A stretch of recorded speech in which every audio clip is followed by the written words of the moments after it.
नमस्कार दोस्तों, रोहित है। दोस्तों, आज आप लोग के समक्ष 50 महत्वपूर्ण प्रश्न उपस्थित रहेंगे।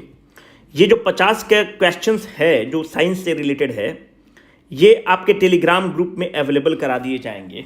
जो लोग पेड कोर्स में हैं उनके पोर्टल पर भी अवेलेबल रहेगा। तो आपके पास इसका जो सॉल्यूशन है वो भी बहुत महत्वपूर्ण है, बहुत ही उसको इलेबोरेट हम लोगों ने दिया है, तो उसको आप करेंगे, ध्यान से देखेंगे।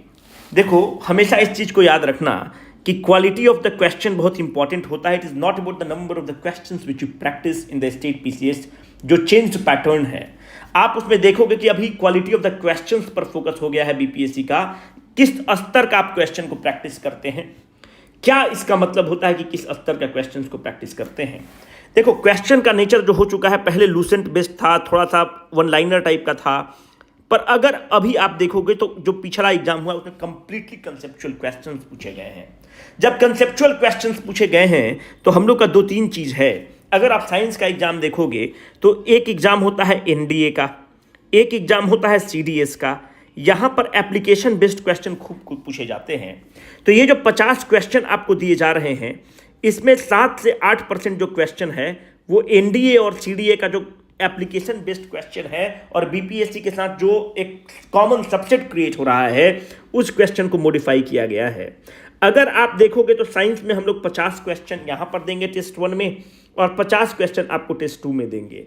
इस 100 क्वेश्चन से यकीन मानो कि जो 30 क्वेश्चन आपके बीपीएससी में पूछा जाता है, हम लोगों का स्ट्राइक रेट 90% रहेगा। 90% क्वेश्चन का स्ट्राइक रेट नहीं रहेगा, 90% हमारे टॉपिक का स्ट्राइक रेट रहेगा। जो टॉपिक पूछे जाएंगे आप वहीं से करें, आप टॉपिक वहीं से टकराएगा। ये 100 क्वेश्चन प्लस आपको जो फुल लेंथ टेस्ट में जो क्वेश्चन पूछे जाएंगे वो उसी तर्ज पे रहेंगे। तो आप देखेंगे 85 से 90% हम लोग टॉपिक टकरा देंगे, क्वेश्चन नहीं टकरा पाएंगे। कोई भी इस चीज की गारंटी नहीं दे सकता है कि वो क्वेश्चन टकरा देगा। अब देखो, टेस्ट को यूटिलाइज करना है। यकीन मानो कि कोई भी अगर एक सीरियस कैंडिडेट है, अगर आप ये सोच के टेस्ट नहीं दे रहे हैं कि अभी तो मेरी तैयारी ही कंप्लीट नहीं हुई है, अगर आपकी तैयारी की बात करें तो हम आपको और 5 साल दे देंगे, फिर भी आपकी तैयारी कभी कंप्लीट नहीं होगी। क्योंकि ये स्टेट पीसीएस और यूपीएससी के सिलेबस का नेचर इस तरह का होता है कि तैयारी कभी भी कंप्लीट नहीं होगा। तो फिर इस टेस्ट सीरीज का मतलब क्या है? देखो, 2 तरह के स्टूडेंट होंगे। एक तो टेस्ट सीरीज में वो स्टूडेंट होंगे जो टेस्ट के थ्रू अपने आप को जज करेंगे। देखो, जज अभी करने का कोई मतलब ही नहीं होता है टेस्ट सीरीज के थ्रू। जज आपको कब करना है? एग्जाम के 1 हफ्ता पहले, 7 डेज पहले आपको जज करना है। क्यों एग्जाम के 7 दिन पहले जज करना है? इसलिए 7 दिन पहले जज करना है क्योंकि वहां पर फिर आपको सुधार का, अपने आप को मॉडिफाई करने का स्कोप कम हो जाता है, बहुत ही कम हो जाता है। अभी क्या है कि भाई हमने 50 क्वेश्चन अटेम्प्ट लिया, इस 50 क्वेश्चन में भाई हमको 20 क्वेश्चन नहीं आया, तो you should be more than happy कि इस 20 क्वेश्चन को आप अच्छे से स्टडी कर लेंगे, इस 20 क्वेश्चन को अच्छे से टॉपिक कर लेंगे एग्जाम के पहले। अगर आपको पता है तो आपके लिए बहुत अच्छा है, क्योंकि इन टॉपिक को आप पढ़ लेंगे। जो जो टॉपिक्स आपको क्वेश्चंस दिए जा रहे हैं, यकीन मानो वो बहुत ही इंपॉर्टेंट टॉपिक है। तो इस टेस्ट सीरीज को कैसे यूटिलाइज करना? अपने आप का जो नंबर आएगा, अगर आप 50 क्वेश्चन आपने अटेम्प्ट किया, आपका रैंक मानते हैं 200 आ गया, give a damn to this rank, who is going to see your rank. Don't do that. आपको करना क्या है? आप इस 50 क्वेश्चंस को आप अटेम्प्ट करो, आप गलत कर दो, है ना, आप एकदम गलत कर दो 50 में। बस हमको, मेरा सिलेबस नहीं कंप्लीट हुआ है पर हम करेंगे। बेस्ट तरीका आपको आज बता रहे हैं कि टेस्ट सीरीज को कैसे यूटिलाइज करते हैं। टेस्ट सीरीज को यूटिलाइज करने का 50 क्वेश्चन में आप देखोगे कि हमने 50 टॉपिक को कवर किया है। आपका अब मुख्य काम ये हो गया है कि आप इस 50 टॉपिक को रिवाइज करोगे। आप इस 50 टॉपिक को कैसे रिवाइज करोगे? अपने नोट्स से आप रिवाइज करोगे, अगर आपने नोट्स बनाया है हम लोगों के वीडियो से तो, या आप इन 50 टॉपिक को एनसीईआरटी के थ्रू पढ़ोगे। यकीन मानो, this is the best way to retain the data, this is the best way to, मतलब आप प्रीलिम्स को पास करने का यही जादू है और यही रामबाण है, और कोई नहीं है। तो आप सिलेबस कंप्लीट करते रहोगे, किताब पढ़ते रहोगे। आप इस 50 टॉपिक पे पकड़ करोगे, रिवर्स इंजीनियरिंग के थ्रू जाओगे। जैसे कि मानते हैं कि लीवर पे हमने अभी क्वेश्चन पूछा है, तो आपका काम यह है कि लीवर आपने खोला एनसीईआरटी के बायोलॉजी से, या हमने जो वीडियो बनाया है आपने खोला, आपने लीवर वहीं पढ़ लिया। आप यहां पर देखोगे कि वैक्यूल्स पे क्वेश्चन है, वैक्यूल्स जो हम आपको वीडियो में दिए हुए हैं, आपने वैक्यूल्स के टॉपिक को खोला और वहीं पे आपने रिवाइज कर लिया। तो this is the best way to revise, this is the best way to prepare yourself for the examination, क्योंकि सिलेबस कभी कंप्लीट नहीं होगा और यही बेस्ट तरीका है मेरे बंधु मेरी जान, इस चीज को ध्यान रखना। टेस्ट आपको देना है, टेस्ट अच्छे से देना, क्योंकि उसको बहुत सीरियसली देना। देखो, treat each and every mock test जो अभी हम लोग ले रहे हैं as your final test and treat your final test at the last mock test. यकीन मानो क्वेश्चंस का स्टैंडर्ड बहुत ही अच्छा रहेगा। और आपका काम क्या है, आपने 50 क्वेश्चन अटेम्प्ट कर दिया, ये जो आपने 50 क्वेश्चन को अटेम्प्ट कर दिया, this is nothing but this is the 20% of the work done. अब 80% ऑफ द वर्क डन है। इसीलिए आप देखते हो कि हम टेस्ट का क्वेश्चन हम लोग जो है नंबर ऑफ टेस्ट कम रखे हैं, क्योंकि हमें सीरियस कैंडिडेट चाहिए। अभी 80% ऑफ द काम स्टार्ट होता है। क्या 80% ऑफ द काम है कि पहला आप करेंगे कि इस 50 क्वेश्चन में आपका 30 क्वेश्चन गलत हुआ, तो इस 30 क्वेश्चन के आप एक्सप्लेनेशन को पढ़ने जाना। एक्सप्लेनेशन बहुत ही इलेबोरेट दिया हुआ है, उस एक्सप्लेनेशन को पढ़ना और जो जो टॉपिक आपने नोट्स बनाया है वहां पर जाके उसको ऐड कर देना है, क्योंकि लास्ट में आप यही नोट्स को पढ़ोगे और ये एडिशन उसी नोट्स में हो चुका है। तो this is I am time and again telling you, this test is not to जज yourself, this test is to make, और आपकी जो नोट्स है उसको और रिफाइन बनाने का प्रयास है, उसको और अच्छा बनाने का प्रयास है।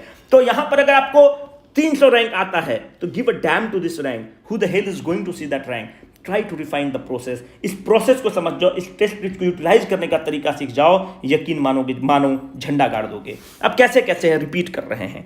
पहला यह है कि आपका काम यह है कि 11 बजे आपके पोर्टल पर क्वेश्चन उपलब्ध हो जाएगा। यह पहला टेस्ट है तो आपके टेलीग्राम पे भी डाल देंगे। 11 बजे क्वेश्चन आपको मिल जाएगा। आपको करना क्या है कि आपको इसके पीडीएफ को डाउनलोड करके आप इसको प्रिंट कर लोगे। देखो, सीरियस कैंडिडेट के लिए बहुत ही आसान काम है, नॉन सीरियस कैंडिडेट के लिए बोलेगा कि बड़ा तामझाम है। भाई, ये पीड़ादायी है, हम भी समझते हैं, पर याद रखो इतना पीड़ादायी नहीं है। जब तुम पीटी में फेल कर जाओगे 1 साल रुकना पड़ जाएगा, उससे तो कम ही पीड़ादायी है। पीडीएफ को डाउनलोड कर लेना, प्रिंट कर लेना, और 12 बजे से बीपीएससी का एग्जाम होता है। 12 बजे आप इस क्वेश्चन को अटेम्प्ट करना स्टार्ट कर देना। 12 बजे से अटेम्प्ट करना, हम लोग 2 बजे के आसपास इसका वीडियो जो है आपको सॉल्यूशन दे देंगे। वीडियो आपके पीडीएफ में भी अवेलेबल रहेगा और वीडियो सॉल्यूशंस के रूप में भी अवेलेबल रहेगा। जो वीडियो सॉल्यूशन देंगे इसमें 50 के 50 क्वेश्चन का वीडियो सॉल्यूशन नहीं देंगे, क्योंकि वीडियो बड़ा हो जाता है और बोरिंग हो जाता है। जो इंपॉर्टेंट क्वेश्चन हम लोग को लग रहा है उसको हम देंगे। क्यों इंपॉर्टेंट क्वेश्चन लग रहा है, ये वीडियो आपके पोर्टल पर अवेलेबल रहेगा कि लास्ट के समय में जब आप एग्जाम के पहले जो इंपॉर्टेंट क्वेश्चन है उसका वीडियो देख लेंगे, कंसेप्ट को रिवाइज कर लेंगे, तो चीजें आसान हो जाएंगी। हम लोगों ने पीडीएफ को इस तरह से इस बार बनाया है कि पीडीएफ बहुत ही सेल्फ एक्सप्लेनेटरी है, बहुत ज्यादा सेल्फ एक्सप्लेनेटरी है। तो पीडीएफ के थ्रू आप बाकी चीज को अपने करेंगे और जो इंपॉर्टेंट क्वेश्चंस है उसका हम आपको वीडियो दे देंगे। ये पूरा स्ट्रैटेजी है। लास्ट टाइम आपको फिर से हम रिपीट कर रहे हैं कि हम लोग का स्ट्रैटेजी क्या होना चाहिए।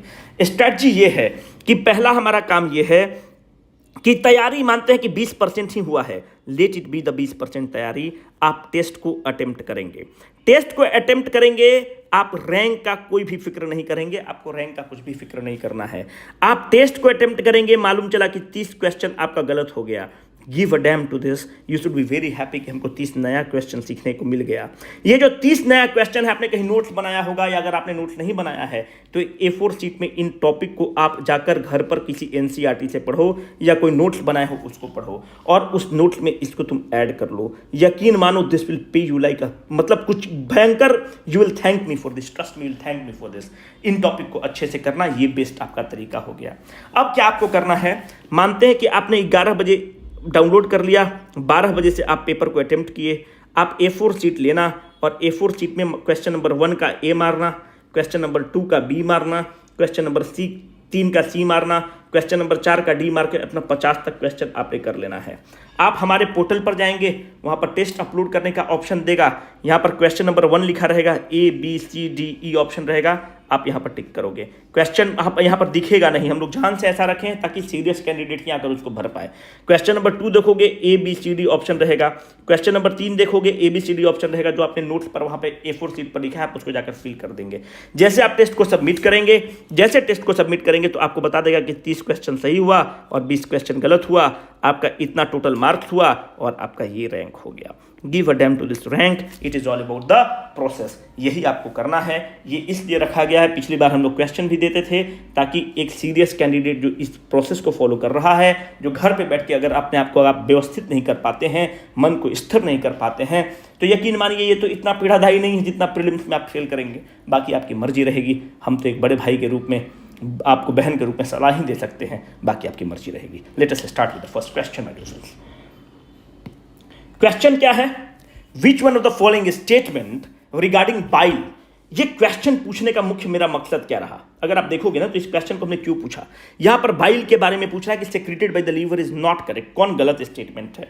देखो, इस क्वेश्चन को मुख्य रूप से अगर आप मुझसे पूछोगे कि क्यों पूछे हो, तो हमारा मुख्य मकसद यह है कि हम आपको यह बताना चाहते हैं कि देखो, जो बाइल जूस होता है, जो बाइल है, इसमें इंजाइम प्रेजेंट नहीं होता है। बाइल का जो मुख्य घटक होता है वो बाइल सॉल्ट होता है। ये चीज मेरा मुख्य बताने का मकसद है और इस क्वेश्चन को हम बस इसीलिए फ्रेम किए हैं। क्या होता है बाइल और बाइल सॉल्ट? देखो, एक फैट होता है जिसको आप वसा कहते हो। फैट को डाइजेस्ट करने का क्या क्या एंजाइम्स अवेलेबल हैं? फैट को डाइजेस्ट करता है एक लाइपेज। लाइपेज कहाँ से प्रोड्यूस होता है? जैसे आप खाना खाते हैं तो माउथ से होता है, स्टमक से होता है और पैनक्रियाज से होता है। पैनक्रियाज के बारे में क्या जानते हो? Pancreas is the second largest gland of the body है। दूसरा जो फैट को डाइजेस्ट करता है उसका नाम बाइल है। बाइल कौन प्रोड्यूस करता है मेरे बंधु मेरी जान? लीवर प्रोड्यूस करता है। अब देखो होता क्या है, जैसे आपने फैट खाया, जैसे आपने वसा खाया, इसका आकार ये है। आप जैसे वसा खाएंगे, लीवर बाइल दिया।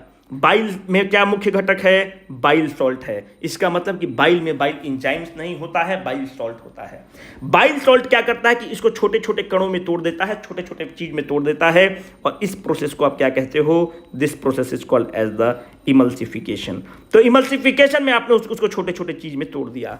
अब इन छोटे छोटे चीजों पर लाइपेज एक्ट करना स्टार्ट करता है। जो लाइपेज जो एंजाइम है, लाइपेज भी पेट में एंजाइम है, लाइपेज जो इसको तोड़ेगा तो इसको फैटी एसिड और ग्लिसरॉल के घटक में तोड़ देगा और इस तरह से ग्लिसरीन के घटक में तोड़ देगा और इस तरह से फैट का डाइजेशन हो जाएगा मेरे बंधु मेरी जान। इन चीज को ध्यान रखोगे तो चीजें आसान हो जाएंगी। अब देखो, जो बाइल सॉल्ट होता है इसका नेचर कैसा है? अगर आप इसका पीएच वैल्यू देखोगे तो पीएच वैल्यू वेरी करता है। इसका पीएच वैल्यू 7 से लेकर 8.6 के बीच में वेरी करता है। अगर किसी भी चीज का पीएच 7 से ज्यादा है तो उसको आप अल्कलाइन बोलते हो। जब अल्कलाइन है तो अगर पेट में कुछ भी एसिडिटी है तो एसिड और अल्कलाइन मिल जाएगा तो न्यूट्रलाइजेशन रिएक्शन हो जाएगा। इसलिए bile facilitates the emulsification of the fat. Correct statement है। Bile neutralizes the acidic pH of the food coming from the stomach. ये भी करेक्ट स्टेटमेंट है, क्योंकि बाइल का जो नेचर है वह अल्कलाइन इन नेचर है। यहां पर अगर आप देखोगे तो बाइल को प्रोड्यूस कौन करता है? तो बाइल को प्रोड्यूस करने वाला ऑर्गन लीवर है। लीवर, याद रखना कि लीवर एक अकेला ऑर्गन है जिसको रिजनरेटिव पावर है, रिजनरेट करता है। अगर लीवर 75% भी आपका डैमेज हो गया तो लीवर अपने आप रिजनरेट कर लेगा। लीवर का अगर वजन आपको जानकारी हो तो लीवर, पहली चीज याद रखना कि लीवर जो है largest gland of the body है और लीवर का जो साइज है 1.2 से 1.5 केजी के बीच में रहता है इसका लीवर का साइज। फिर मेरे जहन में क्वेश्चन आना चाहिए कि लीवर करता क्या है? What are the functions of the liver? पहला लीवर का काम बंधु ये है कि लीवर बाइल जूस प्रोड्यूस करता है और बाइल जूस जो है फैट के डाइजेशन में हेल्प करता है, वसा को डाइजेस्ट करता है। अगर आप देखोगे तो लीवर का एक और काम होता है कि ये फैट को स्टोर करता है। इसीलिए आप देखते हो कि अगर आप डॉक्टर के पास जाओगे, अगर आपका बाउल मूवमेंट सही नहीं हो रहा है, अगर आपको कॉन्स्टिपेशन हो रहा है, डायरिया हो रहा है, तो डॉक्टर बोलता है इनका लीवर का टेस्ट कराओ और फिर आपको बोलता है कि तुमको फैटी लीवर है। फैटी लीवर इसलिए है क्योंकि आप बहुत ही तेल मसाला वाला चीज खाते हैं और फैट जो है लीवर में स्टोर करता है, तैलीय लीवर हो जाता है। एक चीज और बहुत इंपॉर्टेंट है कि लीवर सेक्रेशन ऑफ यूरिया करता है in the form of urine. याद रखना, वो जो लीवर ही सेक्रेशन ऑफ यूरिया करता है in the form of the urine. और यूरिन का कलर कैसा होता है बंधु? यूरिन का कलर येलो होता है। पर मेरा जहन में क्वेश्चन ये उठता है कि यह जो yellow colour of the urine है ये कैसे होता है? Yellow colour of the urine एक कंपाउंड के कारण होता है जिसका नाम है यूरोक्रोम। घबराओ मत, हम आपको रट्टाफिकेशन नहीं कराएंगे, इसको एक्सप्लेन करेंगे। क्योंकि अब रंग की बात आ गई तो मुझे आप ये बता दो कि बाइल का कैसा कलर है। तो बाइल का कलर जो है येलोइश ग्रीन है, येलोइश ग्रीन इन कलर है।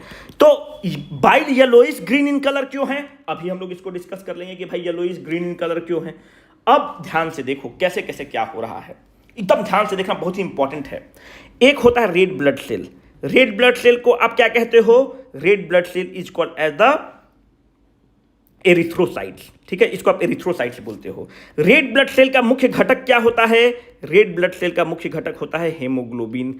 अगर आप देखोगे तो हेमोग्लोबिन शरीर में कितना प्रेजेंट होता है, 12 से 16 ग्राम या 16 से 18 ग्राम के आसपास प्रेजेंट होता है हेमोग्लोबिन। 12 से 16 ही ग्राम होता है, हाँ यही होता है, 12 से 16 ग्राम प्रोड्यूस होता है। 100 ml ऑफ द खून में 12 से 16 ग्राम होता है।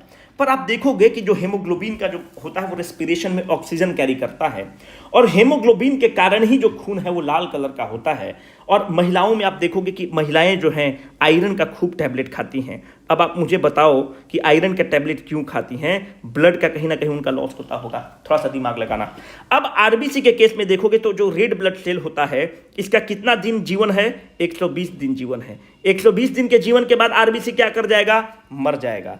जब मर जाएगा तो आरबीसी कहां चला जाएगा, आरबीसी तिल्ली में चला जाएगा, जिसको आप स्प्लीन कहते हो। और this spleen is called as the graveyard of the RBC, यहीं पर आरबीसी दफन होता है। पर जो रेड ब्लड सेल हुआ, रेड ब्लड सेल का मुख्य घटक हेमोग्लोबिन है। स्प्लीन क्या करेगा, उसको रिसाइकिल करने की कोशिश करेगा, और उस स्प्लीन ने हेमोग्लोबिन को रिसाइकिल करा, और उस हेमोग्लोबिन को रिसाइकिल करके कहां भेज दिया, उस हेमोग्लोबिन को रिसाइकिल करके लीवर के पास भेज दिया, और लीवर उस जो डेड आरबीसी था, जो हेमोग्लोबिन था, उसको एक बिलरुबिन के रूप में कन्वर्ट कर देता है। बिलरुबिन और बिलवेरिडीन भी बनता है, पर ये जो बिलरुबिन है यही पिगमेंट है, और यही उसको रंग प्रदान करता है, जो हम आपको ऊपर बोले कि येलोइश ग्रीन पिगमेंट होता है। पर याद देखो कि बिलरुबिन जो है येलोइश ग्रीन पिगमेंट है।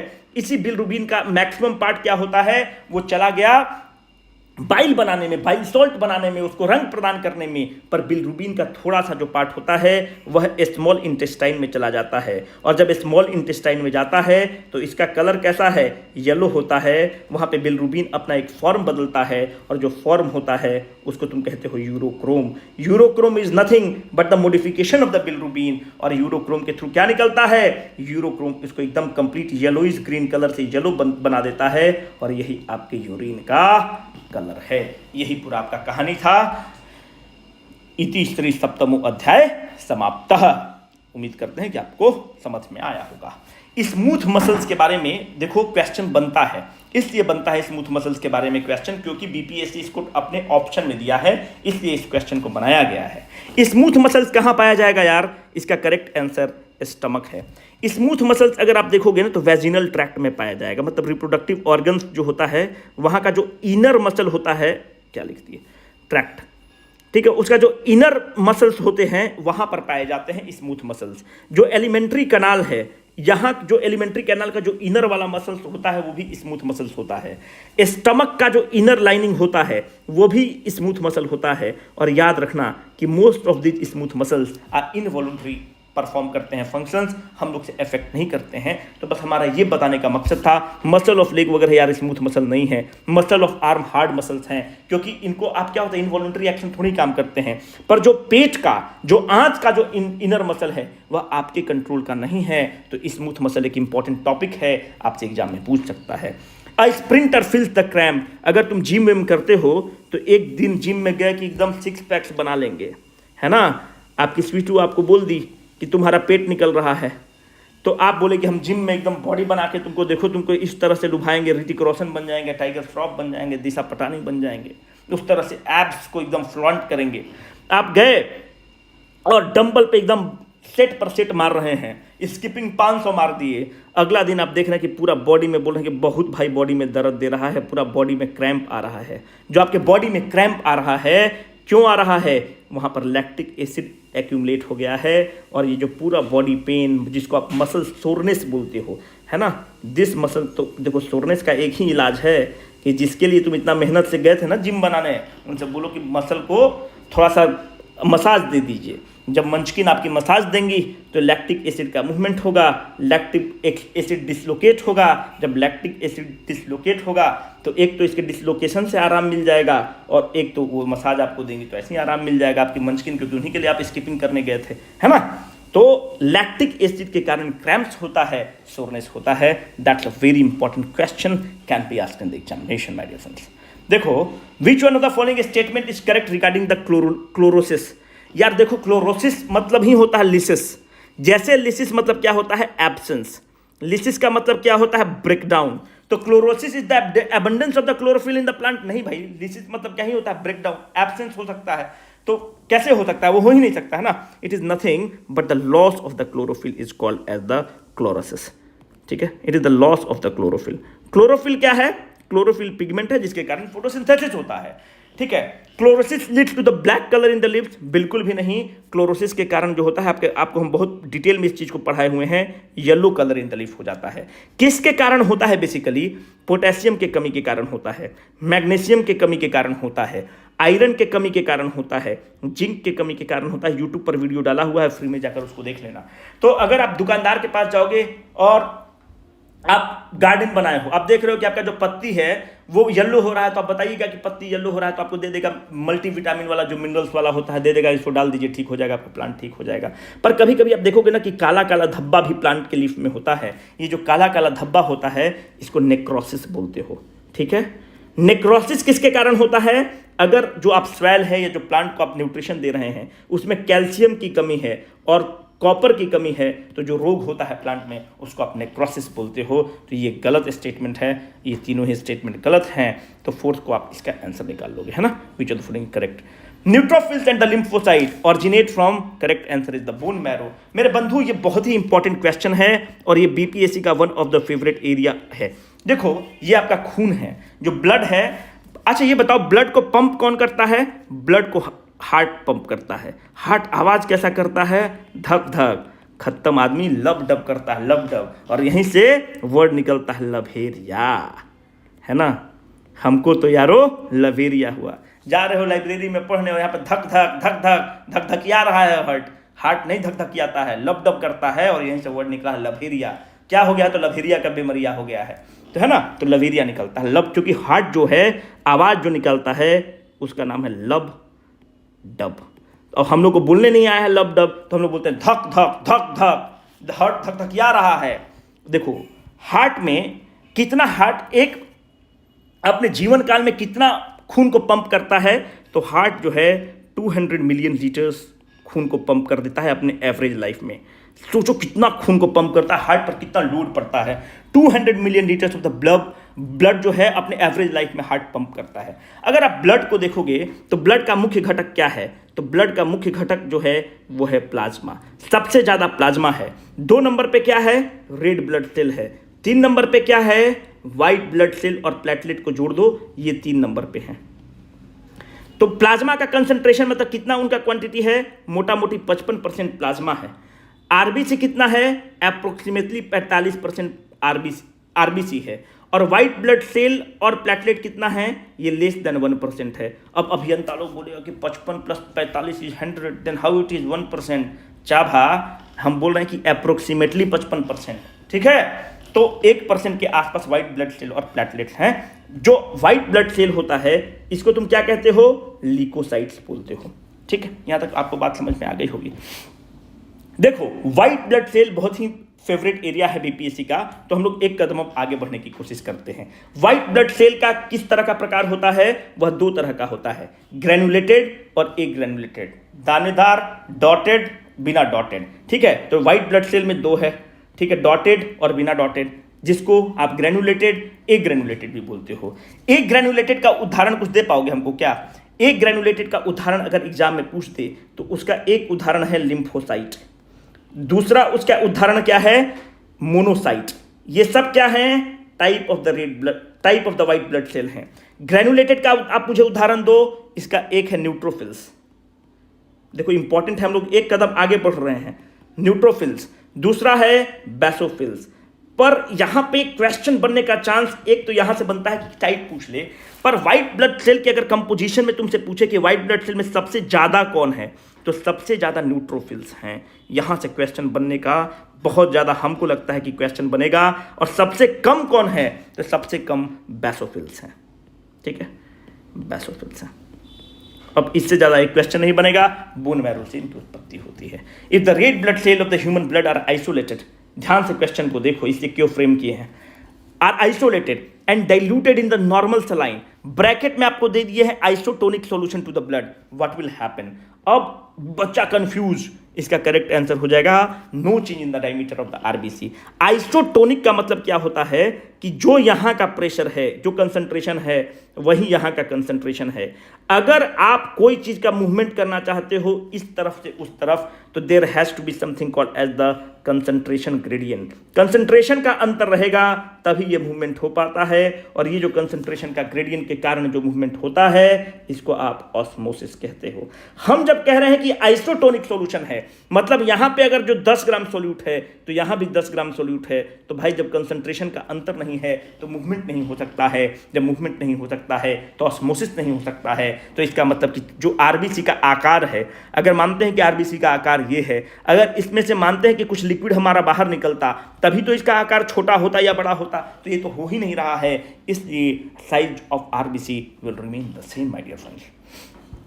ये बहुत इंपॉर्टेंट क्वेश्चन है, आप मुझसे पूछ सकता है कि क्वाजीकोर जो डिजीज है ये किसके कारण होता है, मुख्य रूप से क्या इसका कारण है। इसका करेक्ट आंसर मेरे बंधु मेरी जान प्रोटीन है। क्यों इस क्वेश्चन को फ्रेम किया गया है, इसलिए फ्रेम किया गया है क्योंकि लगातार न्यूज में है, अफ्रीका को लेकर, सेंगल वगैरह को लेकर लगातार न्यूज में है, democratic republic of the Congo वगैरह में लगातार न्यूज में रहा है। देखो, kwashiorkor basically deficiency of the protein होता है। प्रोटीन के कारण क्या होता है ना कि मसल मास आप गेन करते हो। इसीलिए जिम में देखना, क्या भाई तो मेरा बॉयफ्रेंड हंक है, अरे एथलेटिक बॉयफ्रेंड रखो तो हंक रखती हो, उस सब लगता है कि बाप रे बाप इतना बड़ा बड़ा हाथ में बाजू में सब मसल लगता है कि सब रोबोट लगता है।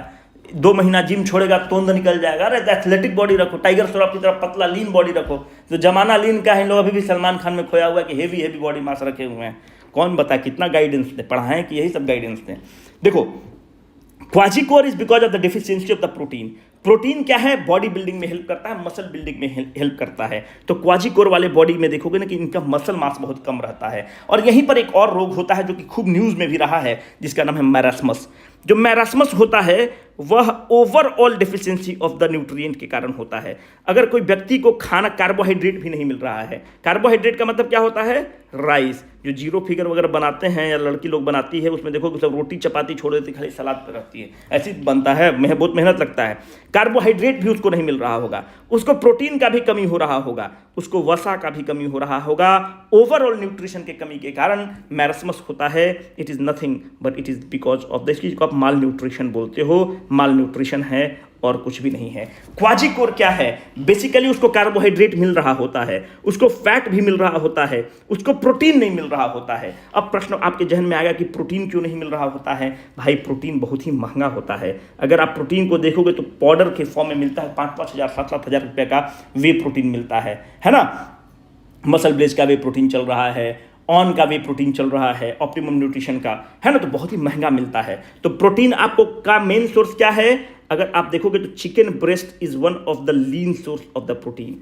अंडा क्या है, इसमें 4 ग्राम ऑफ द प्रोटीन के आसपास आपको मिल जाएगा। जो लेंटिल्स क्या है, इसीलिए लोग बोलते हैं कि दाल खिलाओ, पर दाल बहुत महंगा होता है। चावल, दाल, रोटी वगैरह क्या, चावल और रोटी वगैरह बहुत ही सस्ता होता है। तो these are the best source of the protein and protein helps in the body.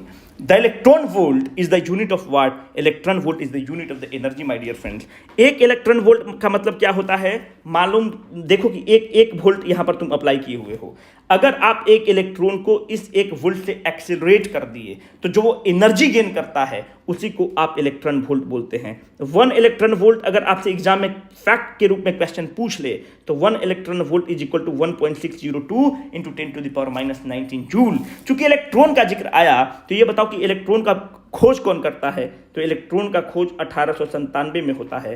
कौन करते हैं, जे थॉमसन इसकी खोज करते हैं। पर याद रखना, जे थॉमसन को इलेक्ट्रॉन के खोज के लिए नोबेल प्राइज 97 में नहीं मिलता है, इनको नोबेल प्राइज 1906 में मिलता है हम लोग के लिए हो गया। विच ऑफ द फॉलोइंग पे बहुत ही चवन्नी भर का सवाल है, आप जाना, इसको 500 बार आपके हम वीडियो में बताए हुए हैं। पोर्टल में आपका वीडियो है, थोड़ा सा खुद भी काम करो, नहीं तो स्पून फीडिंग से दूर भागो। जो पोर्टल में कोर्स में नहीं इन्वॉल्व हैं, मत घबराना, पीडीएफ में बहुत ही अच्छे रूप से इसको एक्सप्लेन कर दिए हैं, वहां पर देख लेना। चवन्नी भर का सवाल है।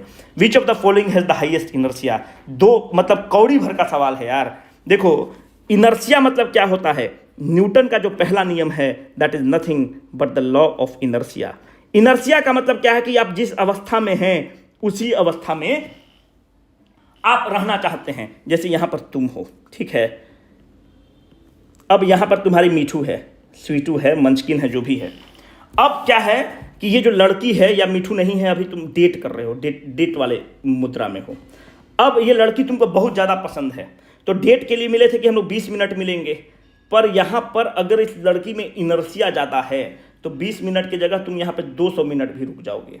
पर मालूम चला कि टर्न ऑफ टाइप की है, एकदम बेकार है, जैसन सोचले रहनी वैसन थी ही नहीं, है ना। तब तुम क्या करोगे, 20 मिनट की जगह तुम 2 मिनट में भागोगे कि पापा का कॉल आ गया, चाचा का कॉल आ गया। जब आप ज़्यादा देर टिक रहे हो तो क्या बोल रहे हो कि लड़की का इनर्शिया ज़्यादा है। अगर कम देर टिक रहे हो तो लड़की का इनर्शिया कम है। सेम ट्रू फॉर द और वाइस वर्सा, लड़की और लड़का के लिए भी होता है। Let's put it in a general neutral form.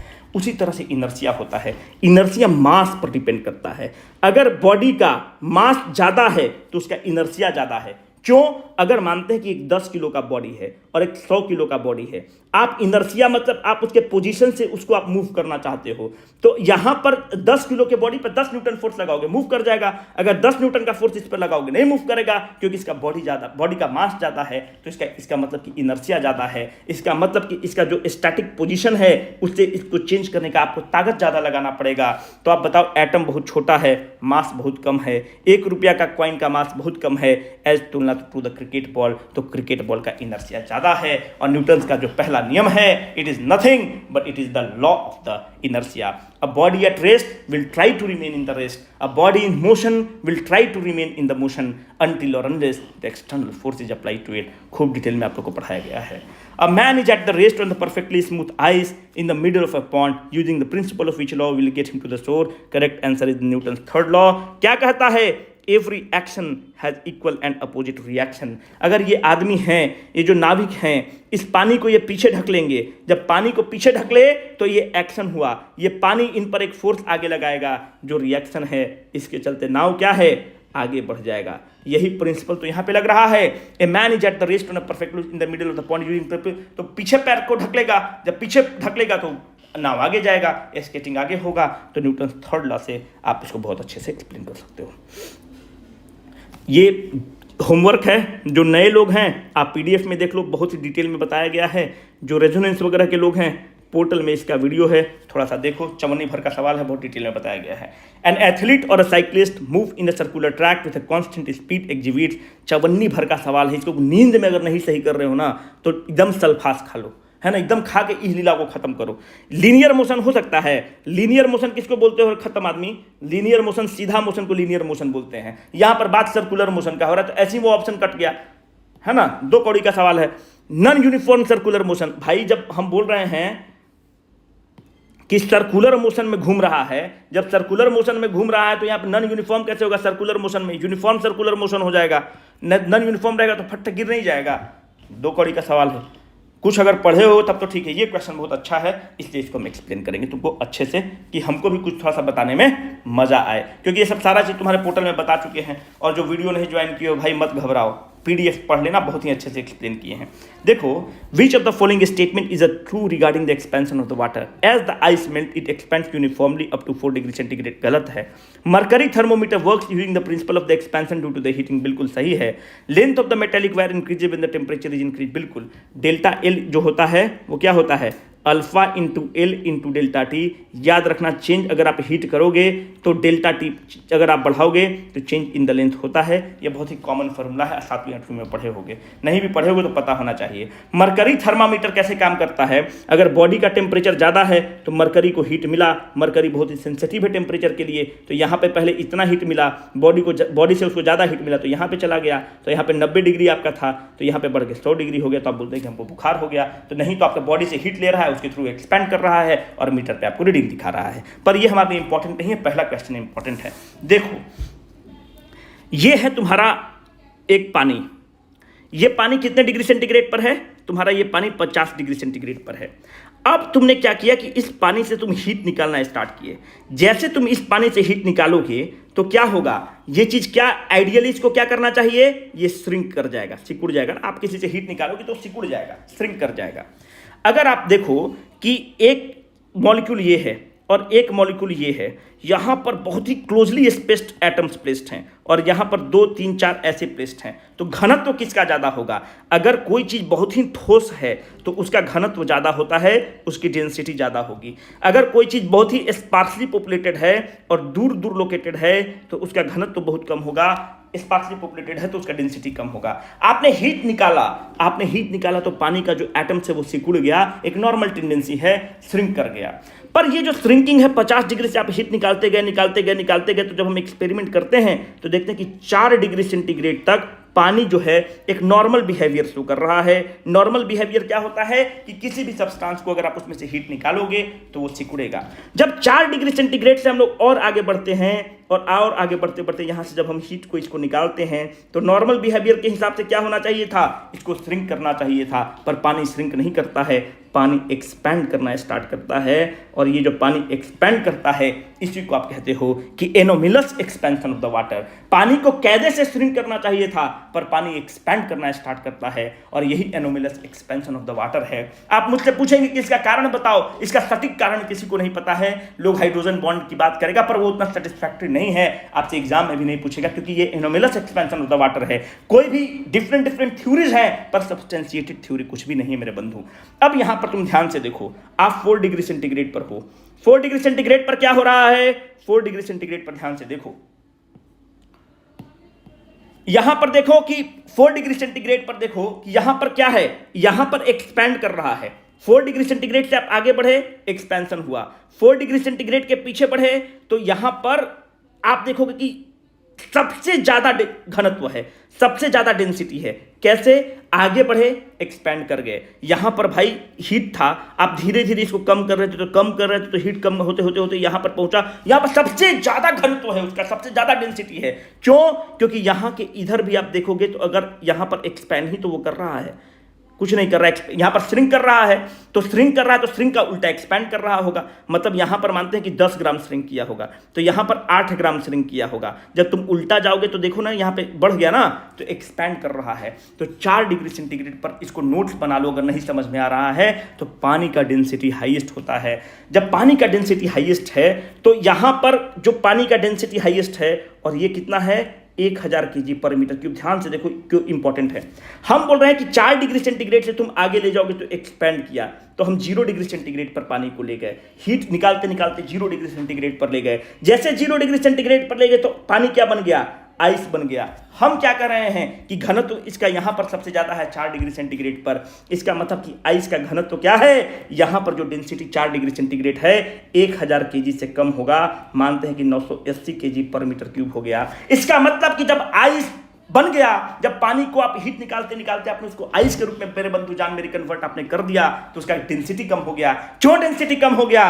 क्योंकि पानी एक एनोमिलस बिहेवियर शो करता है, पानी एक्सपैंड कर गया। अगर कोई भी चीज एक्सपैंड करेगा तो उसका डेंसिटी घट जाएगा। तो यहां पर डेंसिटी 1000 था तो घट के यहां पर डेंसिटी 980 हो गया। जब पानी का डेंसिटी कम, जब आइस का डेंसिटी पानी से कम हो गया तो इसका मतलब कि आइस क्या है, आइस फ्लोट करना स्टार्ट कर जाएगा पानी के ऊपर। यही कारण है कि ice float on the water because of the anomalous expansion of the water. और क्वेश्चन यहीं से बनेगा और क्वेश्चन अगर बढ़िया सेटल होगा तो इस तरह से आपको फंसा सकता है। पर आप हम लोग BCW के स्टूडेंट हैं, आपको नहीं फंसना है। तो this floating of the ice on the water is because of the anomalous expansion of the water. Hope I have made the point very terse and clear. Comment section में बताना अगर कुछ दिक्कत होगा तो इसको और हम लोग सही कर देंगे। 54 भर का सवाल है ये क्वेश्चन, फैक्ट बेस्ड क्वेश्चन है और फैक्ट बेस्ड क्वेश्चन है आपको हम लोग NCERT वाले मॉड्यूल में भी दिए हैं, नहीं दिए हैं तो आप इसका PDF पढ़ लेना, 2 मिनट का क्वेश्चन है। ये भी घर पे कर लेना क्योंकि वीडियो का लेंथ बड़ा हो जाता है और हमको साफ इन लोग कहे हैं कि आप वीडियो बहुत बड़ा बना देते हैं। तो कुछ लोग इस पर चिढ़ते हैं कि बहुत वीडियो इतना ज़्यादा एक्सप्लेन क्यों करते हैं, तो उस पर भी बता देना। तो इसको भी ये जो है हम लोग के क्लास का क्वेश्चन है, तो जो क्लास का क्वेश्चन है आप लोग पोर्टल से देख लेना, जो क्लास के स्टूडेंट नहीं हो PDF में इसको एक्सप्लेन कर दिए हैं, चवन्नी भर का सवाल है। An electric motor converts the mechanical energy into electrical energy.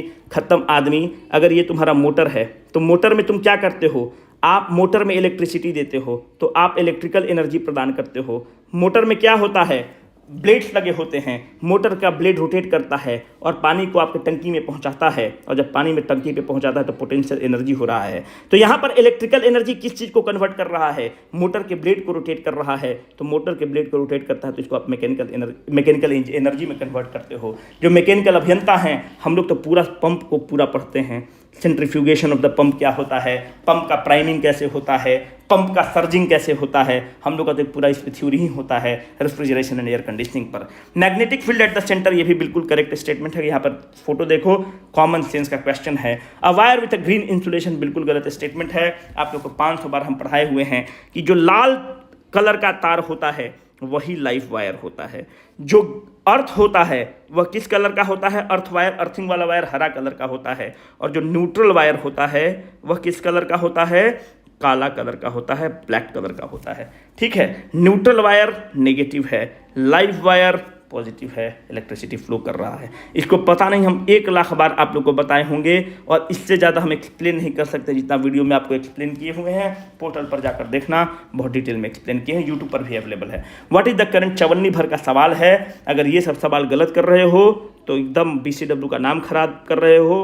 Power क्या होता है, वोल्टेज इंटू करंट होता है। पावर कितना दिया हुआ है, 60 वाट। कैसे वो पावर है, क्योंकि वाट पावर का ही यूनिट है, तो यहाँ पे तुम 60 लिख लो। वोल्टेज कितना दिया हुआ है, 240। करंट का वैल्यू ये कर लो, 1 0 से ये गया, 6 चौके 24, इंग्लिश मीडियम 24, 6 4 जा 24। तो इसका मतलब I क्या हो गया, 1/4, fancy medium 1/4, it is 0.25 ampere, है ना। फैंसी मीडियम हम लोग के लिए 0.25 एम्पियर। चलो, विच ऑफ द फॉलोइंग वैक्यूल्स के बारे में भी देखो, खूब बताए हुए हैं पर फिर भी देख लो कि कोई प्लांट में वैक्यूल्स का जो होता है ना 50 से 90% of the total sale volume को ऑक्युपाई कर लेता है। तो ये भी एक करेक्ट स्टेटमेंट है। देखो, प्लांट के केस में जो वैक्यूल्स होते हैं उसका साइज एनिमल के तुलना में बड़ा होता है। ठीक है, वैक्यूल्स करता क्या है, वैक्यूल्स बहुत ही एक सैक नुमा स्ट्रक्चर होता है। ये जो सैक नुमा स्ट्रक्चर होता है कहाँ पर प्रेजेंट होता है, साइटोप्लाज्म में होता है। देखो, फिर से बताने का कोई मतलब नहीं, पूरा वीडियो में बहुत डिटेल में बताया हुआ है तुम लोग को। साइटोप्लाज्म में बना होता है। बेसिकली इसमें होता क्या है, इसमें न्यूट्रिएंट जम के होता है, जो प्लांट का न्यूट्रिएंट की जरूरत है। इसमें और क्या होता है, पानी होता है, एक यहाँ पर टर्बिड प्रेशर होता है, उसको भी मेंटेन करता है। तो हम बोले कि प्लांट में वैक्यूल्स का साइज बड़ा होता है because they need more water. उनको पानी की ज़्यादा जरूरत है एनिमल की तुलना में, क्योंकि न्यूट्रिशन के लिए उनको जरूरत पड़ता है, फोटोसिंथेसिस के लिए जरूरत पड़ता है। तो इसीलिए आप देखते हो कि वैक्यूल का साइज प्लांट में बड़ा होता है। ठीक है, इसको आप देख लेना, टर्जिडिटी एंड रिजिडिटी, बिल्कुल, क्योंकि इसमें स्टोर्ड होता है। जब स्टोर्ड होता है तो उसको प्रोवाइड करता है। In aquatic plant large air sacs, देखो आज ना कल ये तुमको क्वेश्चन एग्जाम में कभी ना कभी मिलेगा। ठीक है, ये क्वेश्चन हम NDA से मॉडिफाई किए हुए हैं कि NDA 2021 में ये क्वेश्चन आया है, पर उसका ये मॉडिफाइड रूप है। ठीक है, इसका करेक्ट आंसर क्या है, एरेनकीमा, इसको मॉडिफाई किए हुए हैं। अगर प्लांट में देखोगे तो ये उसमें सैक नुमा स्ट्रक्चर होता है। अगर उसमें सैक नुमा स्ट्रक्चर है, मतलब अगर उसमें वैकेंट स्पेस है, जब वैकेंट स्पेस है तो उसका मतलब क्या हो गया, उसकी डेंसिटी कम है, तो उसको फ्लोट करने में सहूलियत होगा। फ्लोट करना ही तो बायंसी इफेक्ट कहते हैं, और क्या कहते हैं, फ्लोट ही करना उस इफेक्ट को कहता है। तो इसका करेक्ट आंसर एरेनकीमा होता है, जो कि सैक नुमा स्ट्रक्चर होता है। फैक्ट बेस्ड क्वेश्चन है, चूंकि NDA में पूछा था तो हमको कवर करना था। Which of the following group is called as the amphibian of the plant kingdom. Amphibian का मतलब क्या होता है कि वो प्लांट जो है वो जमीन पर भी रह लेगा, लैंड में भी रह लेगा और पानी में भी रह लेगा, वही तो उसको एम्फीबियन कहते हो। तो जो ब्रायोफाइट्स होते हैं उनको प्लांट किंगडम का एम्फीबियन कहते हैं। ब्रायोफाइट का उदाहरण कुछ बताओ, हॉर्न उदाहरण है, और कुछ उदाहरण बताओ, मॉसेज उदाहरण है, और बहुत सारे उदाहरण हैं, इसको देख लेना। बेसिकली क्या होता है ना कि जो प्लांट होते हैं इसको स्वेल पर चाहिए, ब्रायोफाइट्स को स्वेल चाहिए, स्वेल में ही ग्रो करते हैं। पर इनको रिप्रोड्यूस करने के लिए, सेक्सुअल रिप्रोडक्शन के लिए इनको पानी की ज़रूरत होती है। तो ये क्या करते हैं, पानी में भी रहेंगे, स्वेल में भी रहेंगे, इसलिए इनको एम्फीबियन कहा जाता है, ऑफ द प्लांट किंगडम कहा जाता है। इससे ज़्यादा बिल्कुल ज़रूरत नहीं है, बिल्कुल करने की कोशिश मत करना। विच of the following is caused by the bacterial pathogen. भाई कोविड-19 वायरस है, डेंगू वायरस है, टाइफाइड फीवर ही बैक्टीरियल है, इसलिए करेक्ट आंसर ये हो गया। ये बताओ कि बैक्टीरिया किस ग्रुप में फॉल करता है, मोनेरा ग्रुप में फॉल करता है। मोनेरा क्या है, विटेकर क्लासिफिकेशन एक होता है, जाकर वीडियो देखना। विटेकर क्लासिफिकेशन में पूरे चीज को कितने भाग में हम लोग तोड़ते हैं, 5 भाग में तोड़ते हैं। बैक्टीरिया किसका है, मोनेरा का है। बैक्टीरिया बेसिकली कैसे प्रोड्यूस करता है, फिजन से प्रोड्यूस करता है। 500 बार बताए हुए हैं, जाकर देखना, फिजन से प्रोड्यूस करता है। बैक्टीरिया का और उदाहरण बताओ जो होता है। देखो टूथ डिके, जिसको आप कैविटी बोलते हो। देखो दांत खूब साफ कराओ, है ना। अभी शादी ब्याह का तुम लोग का उम्र है, पता नहीं क्या क्या सामने वाला का एक्सपीरियंस खराब कर दोगे, है ना। तो हम लोग क्या बोलते हैं कि नहीं, दांत नहीं साफ कराना है, दांत डॉक्टर झाड़ देता है। अरे भाई दांत झड़ता है, enamel hardest part of the body है, वो दांत में जो गंदगी तुम्हारा है वो झाड़ता है। सामने वाला का एक्सपीरियंस खराब करते रहो, तमन्ना पाल के रखना दुनिया भर का। कराओ सब दांत साफ तुम लोग, है ना। और जो गुटखा उटखा खाते हो तुम तो सोच लो, छोड़ो गुटखा उटखा खाना। टूथ डिके होता है। एक कॉलरा जो रोग है वो भी क्या है, बैक्टीरियल रोग है। कौन होता है, वाइब्रेई कॉलरी से होता है। टेटनस जो होता है ये भी बैक्टीरियल रोग है। टेटनस के बारे में तुमको खूब बताए हुए हैं। टेटनस में क्या होता है कि जॉ लॉक हो जाता है, इसलिए जॉ लॉक इसको बीमारी भी बोलते हो। टेटनस किसके कारण होता है, क्लोस्ट्रीडियम टेटनाई के कारण होता है। क्लोस्ट्रीडियम टेटनाई के कारण होता है। अच्छा ये बताओ कि जो बैक्टीरिया होता है ये कैसे हेट्रोट्रॉफ होता है कि ऑटोट्रॉफ होता है। तो ये हेट्रोट्रॉफ और ऑटोट्रॉफ दोनों होता है। हेट्रोट्रॉफ मतलब जो खाना अपना खुद नहीं बनाता है, फोटोसिंथेसिस नहीं करता है। ऑटोट्रॉफ मतलब जो खाना खुद बनाता है। हमको इसका एक उदाहरण बताओ। हम कोड वर्ड में लिख रहे हैं CB, ठीक है। कमेंट सेक्शन में बताना कि ऑटोट्रॉफ का क्या उदाहरण है, जिसको तुम ब्लू ग्रीन एल्गी भी बोलते हो। CB का मतलब क्या है, जो भी कमेंट सेक्शन में बताएगा उसका हम लोहा मान लेंगे। चलो, A student was doing an experiment on increasing the cell division। देखो ये बहुत ही इंपॉर्टेंट क्वेश्चन है, आज ना कल तुम्हारे एग्जाम में आएगा। जो साइटोकिनिन्स होते हैं ना, ये सेल डिवीजन जो होता है प्लांट का, उसको रेगुलेट करता है। कायदे से बोलो तो उस सेल डिवीजन को वो एम्पलीफाई करता है। कुछ नहीं है, ये फैक्ट नुमा क्वेश्चन है, इससे ज़्यादा जानने की बिल्कुल भी जरूरत नहीं है। सेल डिवीजन को कौन करता है, साइटोकिनिन जो है प्लांट हार्मोन है उसको स्पीड अप करता है। करेक्ट आंसर साइटोकिनिन है। ये क्वेश्चन क्यों हम लोग बनाए हैं, क्योंकि साइटोकिनिन BPSC जो जुडिशरी का एग्जाम हुआ है उसमें ऑप्शन में डाला हुआ था, इसलिए हम लोग इसको बनाए हैं। तो साइटोकिनिन का हम लोगों ने एक्सप्लेनेशन ही आपको दे दिया और इसका करेक्ट आंसर साइटोकिनिन है। आपको पता होना चाहिए, बिहार जुडिशरी में इस्तेमाल किया है। Refining of the petroleum is carried out using, यार क्या है, फ्रैक्शनल डिस्टिलेशन इसका करेक्ट आंसर है। 54 भर का सवाल है। देखो हम 25 क्वेश्चन तक ही कर रहे हैं, बाकी तुम लोग को PDF मिल जाएगा, क्योंकि जो BCW का टीम है ये हल्ला करना स्टार्ट करता है कि आप बहुत ज़्यादा बता दे रहे हैं, मतलब बड़ा वीडियो बन जाता है। अगर चाहते हो कि बड़ा वीडियो बने तो कमेंट सेक्शन में बता देना कि BCW को लगे, जो जिसको हैंडल लोग करते हैं, कि नहीं भाई बोरिंग नहीं हो रहा है लोगों का, ठीक है। तो 25 क्वेश्चन तक रखते हैं, बाकी PDF में तुम्हारा अवेलेबल है, उसको वहाँ से कर लेना। Signing off for the day, Rohit.